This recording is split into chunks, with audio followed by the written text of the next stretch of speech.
I'm attempting to create a new world record. The longest time in which one has written a short story every day. Why am I doing this? Don't ask me. Anyway, hope you enjoyed today's instalment. 38. Innocence. The baby wailed in their mother's arms, their cries muffled by the sound of hail and snow pelting the earth. The baby wailed and wailed, on and on, the sound shrill and immensely heavy on the ears.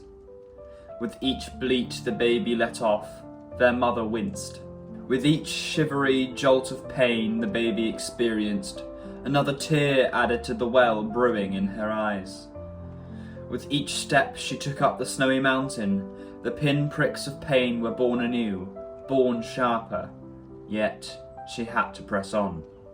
The weather's vicious onslaught continued unabated, beating at the pair with the malice of an angry god, yet she had to press on.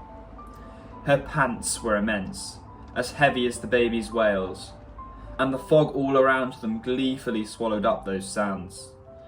Each step she took felt empty, null, and pointless. The snow she sank her ankles into had the same piercingly cruel coldness to it as the last step had brought on. She looked down to her child, folding her chin so that she could regard them with warmth. A warmth that would thaw the child from the frost that had now begun to cling to its face. Battling the frost that had found its way into her muscles, she lowered her head and planted a small, meek kiss on her child's forehead. In that moment of contact, the small whisper of a scent that had managed to remain with the baby drifted up her nostrils, and, for a moment, whilst surrounded on all sides by a blistering typhoon of cruelty, her mind receded into a memory of this same place, not 6 months ago. The mountainside had been a vivacious thing, perhaps not an idyllic, heaven-like spread of flowers that reached for the skyline, but rather had a certain personality to it. Where the flowers grew in small, dainty patches, she knew the names of each flower. She knew the consistency and feeling of each flower if you were to take it between your thumb and forefinger. And that had been the setting of her baby's birth. The sodium-lit room where she gave birth was as close to her heart as her child had been when it was still inside of her. In a hut, nestled in a crook of the mountain she had grown to know so well. But here it was, smothered and dashed by that horrible, sky-bound cruelty.